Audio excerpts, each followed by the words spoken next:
¿cierto? Por ejemplo, como el papel aluminio, entonces es un foil de aluminio.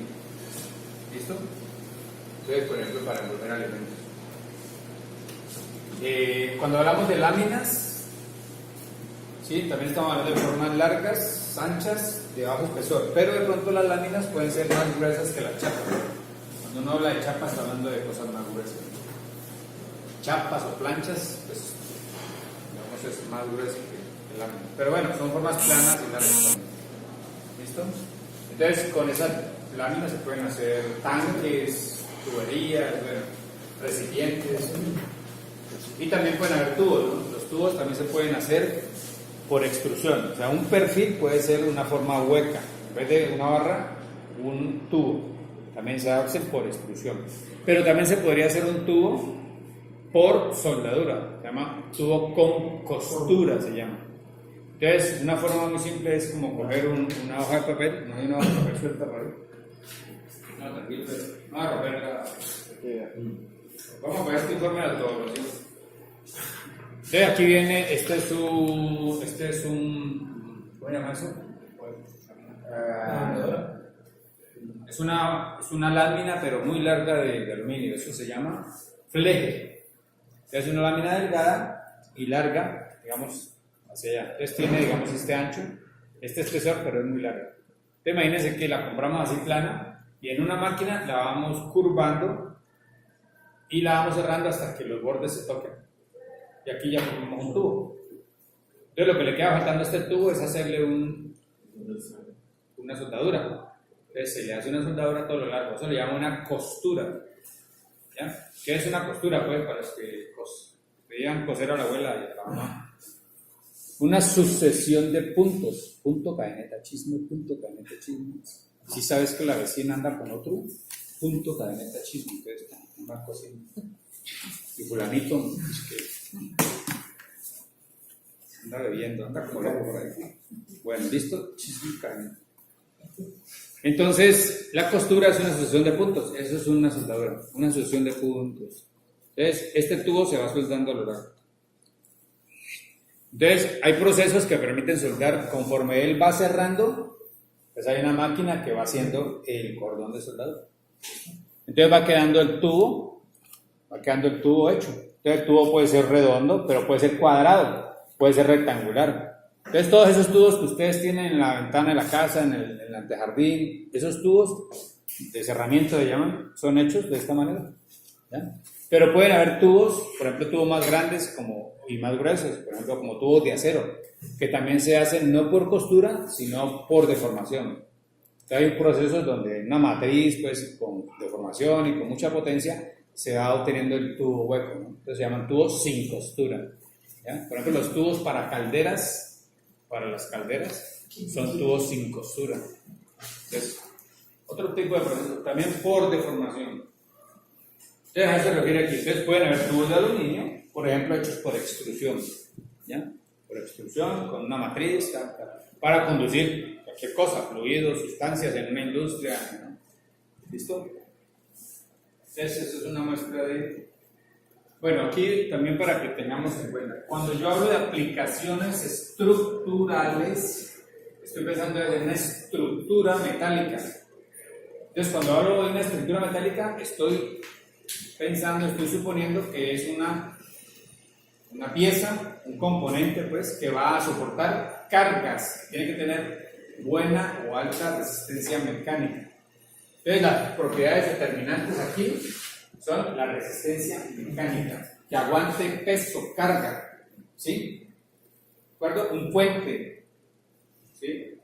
Entonces, estamos hablando de una estructura, la estructura de un edificio, ¿ya? La estructura de un carro, ¿cuál es la estructura del carro? El chasis o el bastidor también le llaman. ¿Listo? ¿Cuál es la estructura de los otros?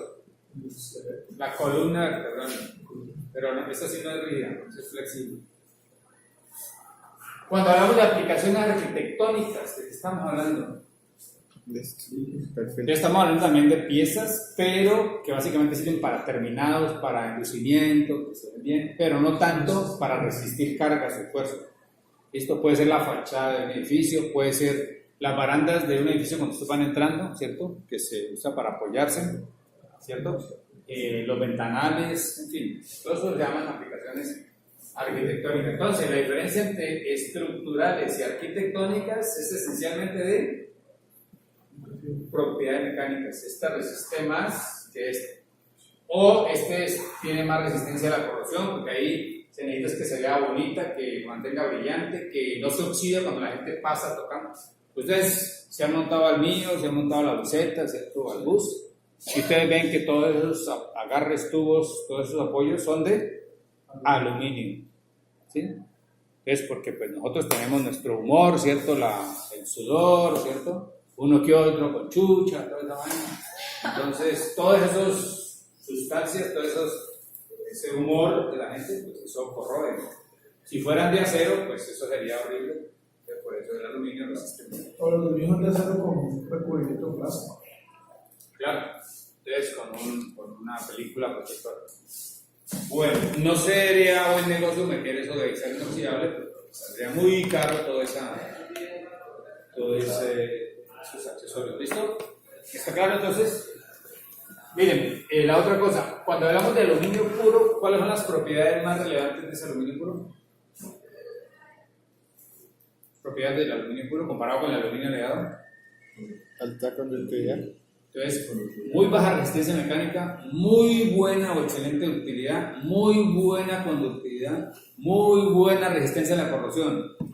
Entonces, claro, si estoy hablando de aluminio puro, ¿para qué lo necesito? ¿O para conducir corriente o para contener sustancias, para que no se oxide, no se corroa, no se le coma el ácido químico, ¿de acuerdo? En cambio, si estoy hablando de aplicaciones estructurales, estoy hablando de aleaciones de aluminio que tengan alta resistencia mecánica. ¿Cuáles? Los que están envejecidos, que son los que desarrollan la mejor resistencia mecánica. ¿Ven? Bueno, aquí, por ejemplo, las láminas de aluminio o de aspiración de aluminio se usan, por ejemplo, para hacer otras piezas, no pueden hacerse para hacer, por ejemplo, las ollas, ¿cierto? Productos que tienen un determinado proceso de deformación. Entonces, las láminas es una forma intermedia, es un estado intermedio del proceso de fabricación de una pieza, ¿no? Un producto activo. Dígame.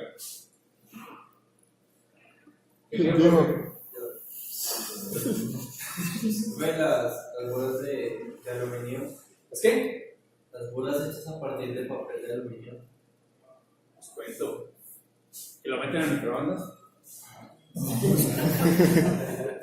No, es que por ahí en estos días mandaron, yo no sé, yo creo que era un chiste, que a partir de una bola de papel aluminio la metían en el microondas y salía como una bola sólida, como si fuera bola de cañón. ¿Es por deformación? ¿Qué? Esa bola se hace por deformación. ¿Cuál? De papel de aluminio. Comprimen el papel de aluminio y lo comprimen hasta que ya no se ve más. Luego sí lo lijan. Lijan. Pero no lo funden, no lo deforman. Ya. No, pero creo que hacían referencia al horno microondas.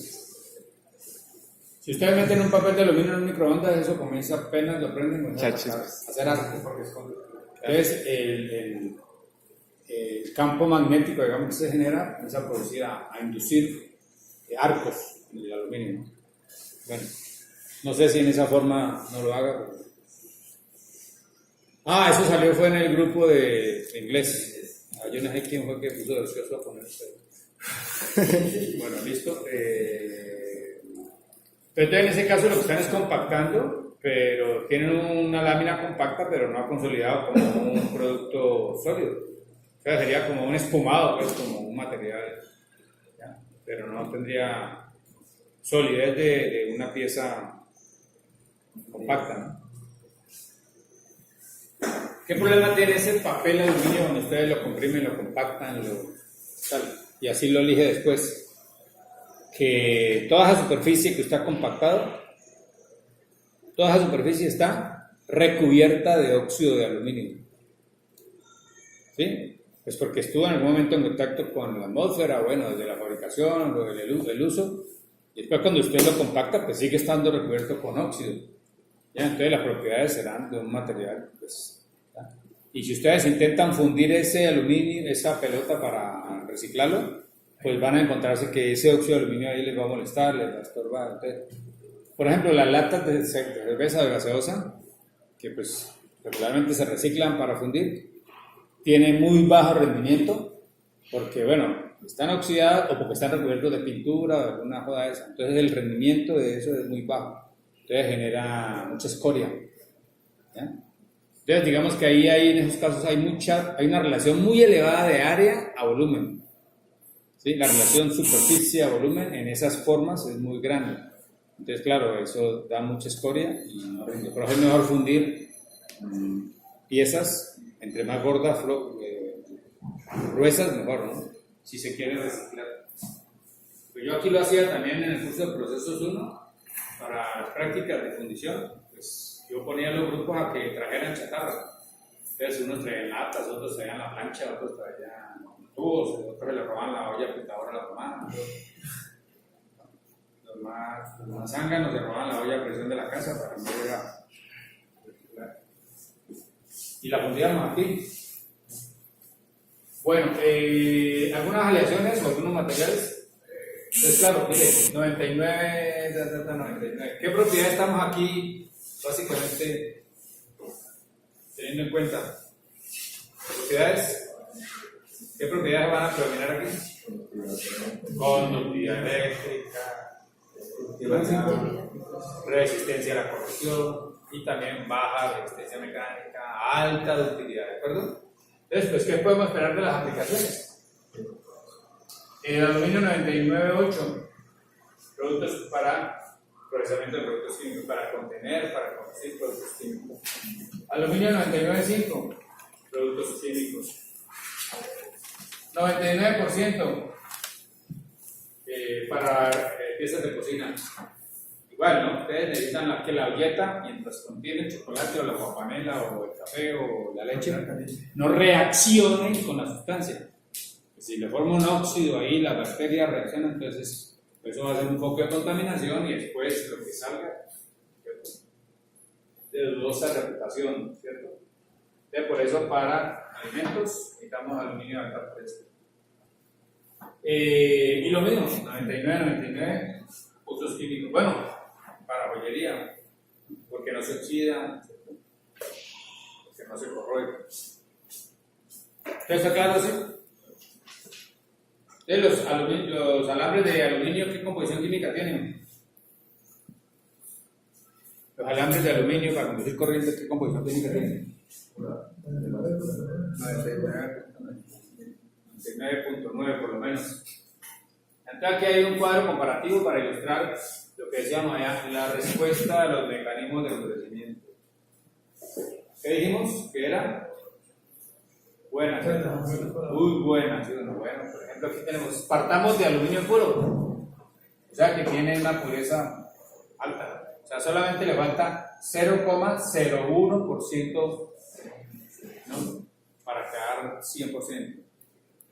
Listo, entonces eso será impureza o producto o lo que sea. Entonces, la resistencia mecánica de ese material, PSI, la afluencia, la mitad de este, ¿no? Muy buena utilidad, ¿cierto?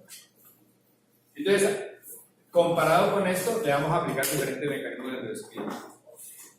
Entonces, primero, la pureza bajó al 99%, o sea que hay un 1% de ¿qué? De agregantes, de soluto, de impurezas, de elementos químicos que están regados por ahí en alguna parte de la estructura. ¿Qué están haciendo los elementos ahí? ¿De qué forma están? ¿De qué forma está ese 1%? Como efectos puntuales, o sea, como soluto o elemento de aleación. Formando compuestos, por ejemplo, mezclado con oxígeno, formando algún óxido de algo, ¿cierto? Como inclusiones no metálicas, como, bueno, como impurezas, entonces tenemos de diferentes formas, o formando efectos puntuales, o formando inclusiones, o formando precipitados, cualquiera de esas formas. Y en cualquiera de esas formas, ¿qué están haciendo esos elementos que son ese 1%? ¿Qué le están haciendo al material? ¿Dando propiedades? Pues, alterando propiedades de alguna manera, ¿no? Ya sea por solución sólida, por dispersión, cualquiera de esas cosas. Listo, entonces veamos. Entonces, un 1% nada más de algún elemento o elementos de aleación Entonces me producen un incremento al doble de la resistencia mecánica. ¿Listo? Y por supuesto la ductilidad se reduce. Sigue siendo buena, de todas maneras, pues porque es que el 99% es aluminio, sigue siendo, ¿cierto? Una muy alta concentración de la ductilidad sigue siendo buena. Porque la celda, la red, la estructura cristalina la pone el elemento base, es el aluminio, o sea que esto sigue siendo el PCC. Entonces aquí aumentó en 2 la resistencia mecánica. Ya llevan el doble. Y así seguimos. Entonces, ahora tenemos 1.2% de manganeso. Ya aquí lo que vamos a tener en endurecimiento por solución sólida. ¿Ya? Ya saben de eso, los conduchos, los veteranos. Entonces, eso hace que la resistencia mecánica aumente. ¿Ya? Y la resistencia y la ductilidad disminuye. Y el factor aumenta. Aquí está comparando la resistencia de fluencia, no la de tensión. Está tomando en cuenta esto. Entonces ya ha aumentado 2.4 veces la resistencia mecánica respecto a esta.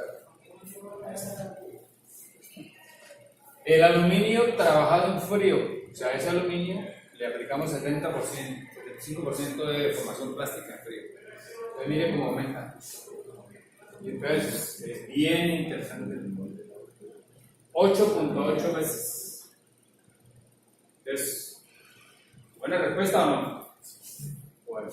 Endurecido por dispersión, como la aleación de aluminio con 5% de magnesio. Esto lo podemos entender con el diagrama de Paz y ya por qué es que es 42, 22, 8.8. Aparte que está comparando es esta.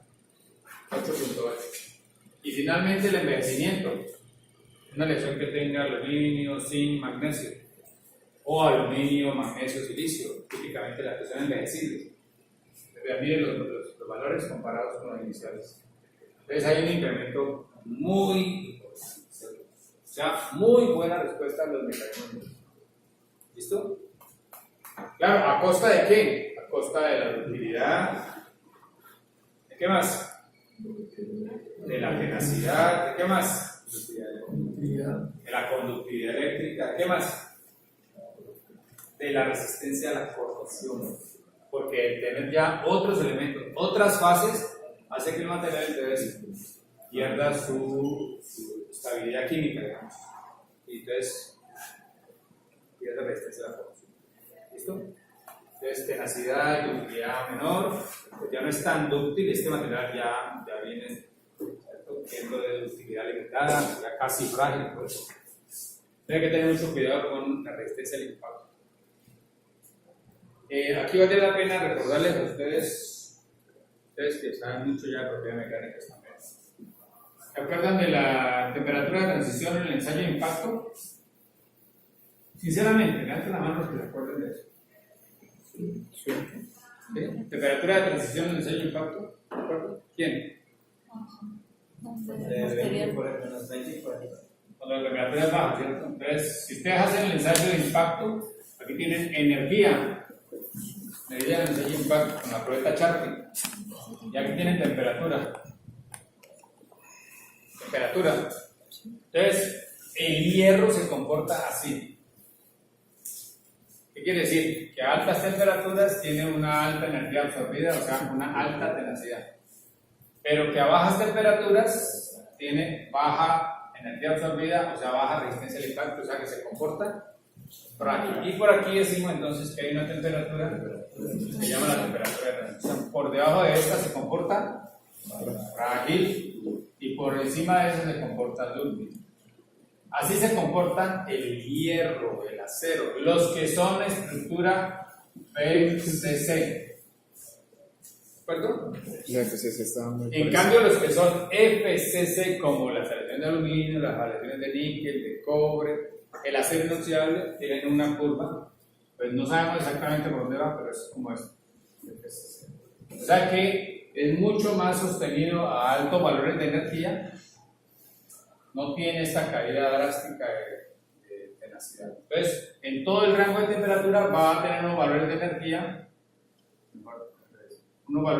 absorbida o de tenacidad al impacto relativamente altos. todo el rango a una temperatura muy baja.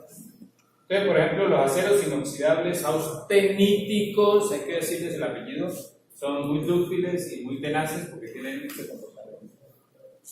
Por eso los recipientes para nitrógeno líquido tienen que tener una curva de impacto así como esta, para que a bajas temperaturas sean todavía muy tenaces.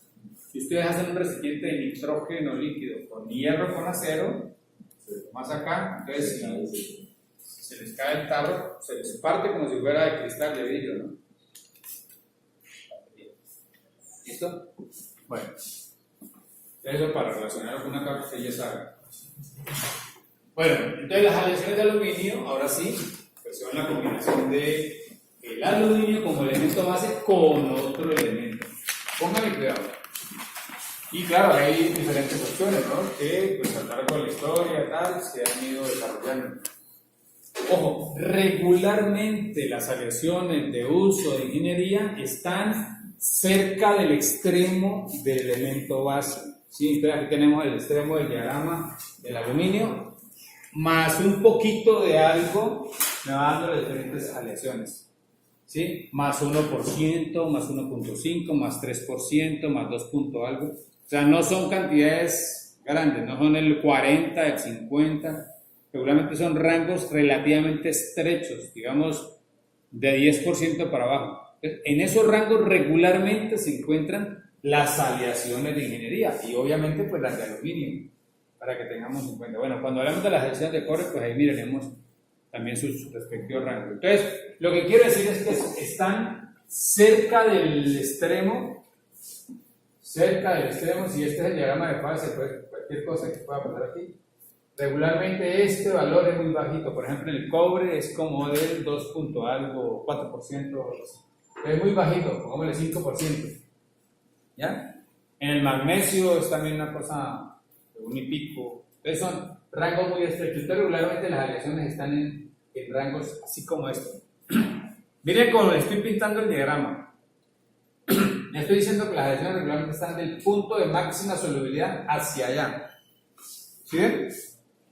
¿Cuál es el valor? 5, 1, 4, lo que sea. Pues esto es secundario, depende de cuál sea el elemento de aleación. Entonces, regularmente, con frecuencia, están aquí. Salvo, bueno, algún grupo de aleaciones que pueden estar acá, que luego lo vamos a ver. Pero la mayoría van a estar aquí en rangos como este. Entonces, las aleaciones de manganeso, de cobre, de magnesio, regularmente están así, por aquí en este rango. En cambio, las de silicio, como son las 4000, esa sí está por aquí. Entonces, para que tengan eso presente. Entonces, de todo el diagrama de equilibrio, que cuando ustedes lo abren se asustan porque tiene un poco de líneas y áreas y temperaturas, y ustedes dicen, no, eso no lo entiende nadie, pues eso es para locos, ¿cierto?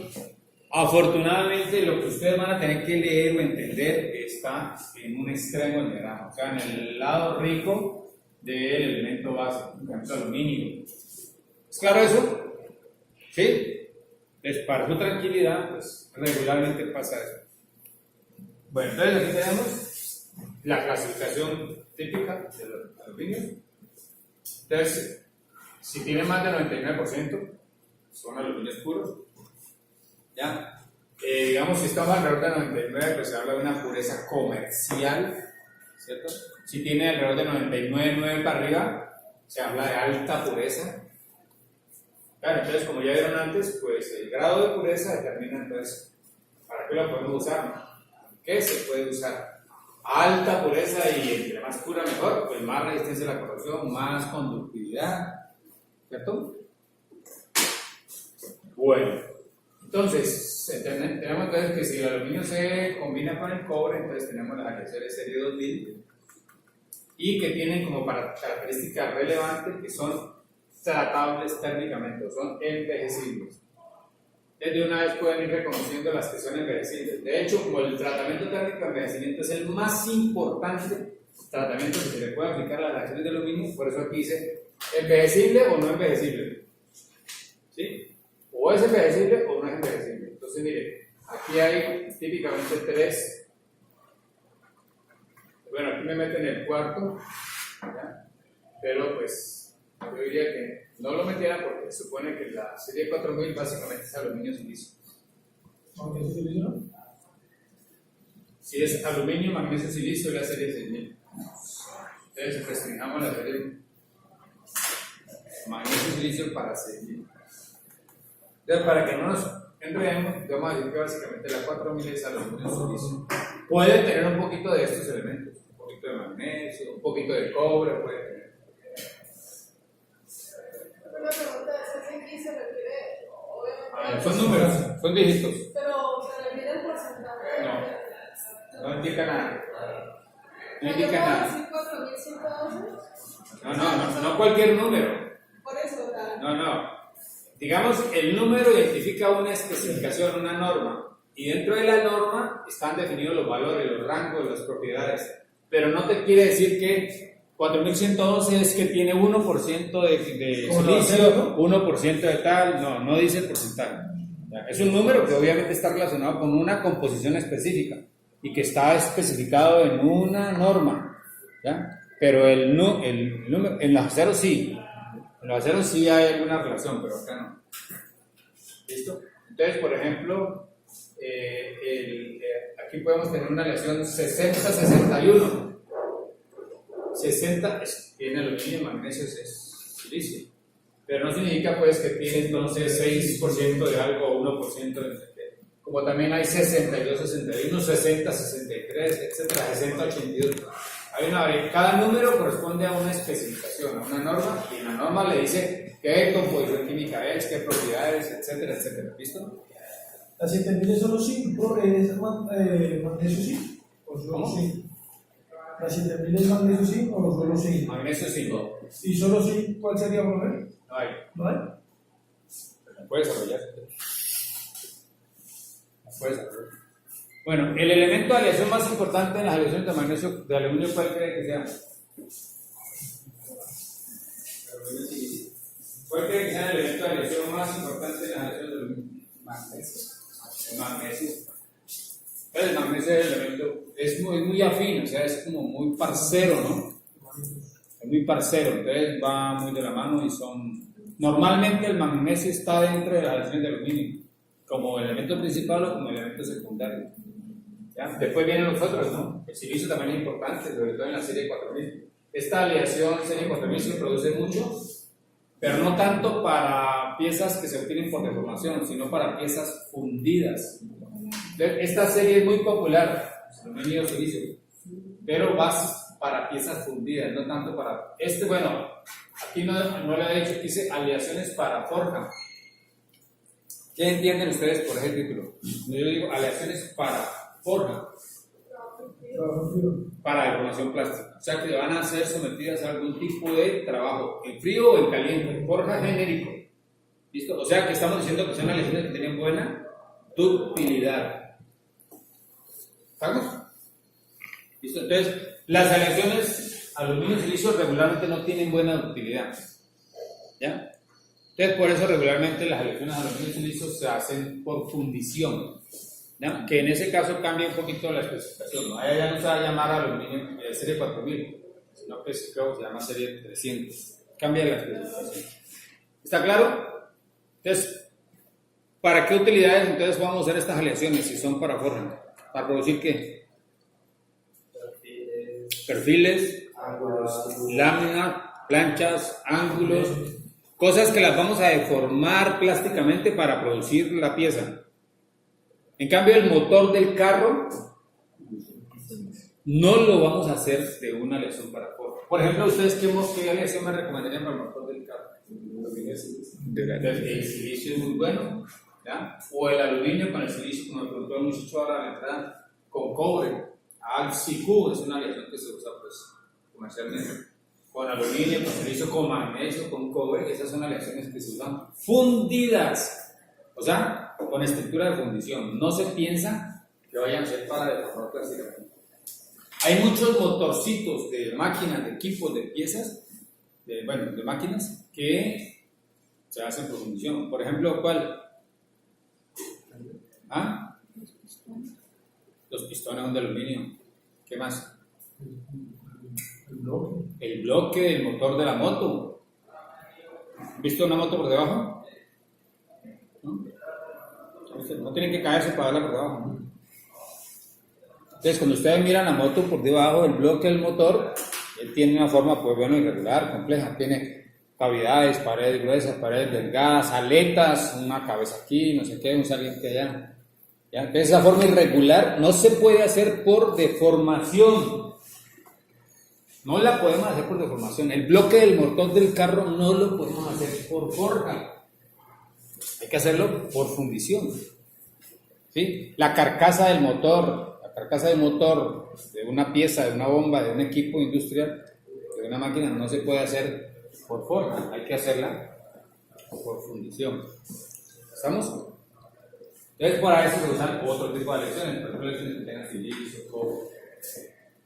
Bueno, hay otra clasificación para las lecciones de aluminio para fundición. Entonces, bueno, una cosa muy importante, como te digo, aparte de saber que son diferentes elementos, es que hay unas que son envejecibles y hay otras que no. Entonces, fijémonos, es muy importante las que sí son envejecibles. Entonces, ¿cuáles son? La más importante, la más tradicional, la primera que se desarrolló eran las series aluminio cobre, las 2000. De hecho, inicialmente, como eran aluminios de mayor resistencia mecánica, de mayor dureza, se les denominaban duraluminios, ¿cierto? Entonces, las primeras que se desarrollaron fueron las 2000. Después ese nombre se extendió, se amplió a las otras, ¿no? Que son envejecibles, como las 6000, las 7000, ¿ya? Entonces, los duraluminios es un término que ya se generaliza para las que son envejecibles o endurecibles por envejecimiento. ¿Listo? Bueno, ¿qué pasa con la serie 3000? No es envejecible. ¿Qué mecanismo de envejecimiento predomina o se aplica en la serie 3000? Solución sólida. Después vamos a ver el diagrama. Bueno, aluminio puro ya sabemos que básicamente es puro, supuestamente es monofásico, entonces no es envejecible. ¿Qué mecanismo de endurecimiento le podemos aplicar a la serie 1000? Básicamente borración plástica. ¿Qué otra cosa? ¿Ya? ¿Se acabó? ¿Sí más? Sí, hay ¿Se acuerdan de los mecanismos de endurecimiento? ¿Se lo olvidó ya?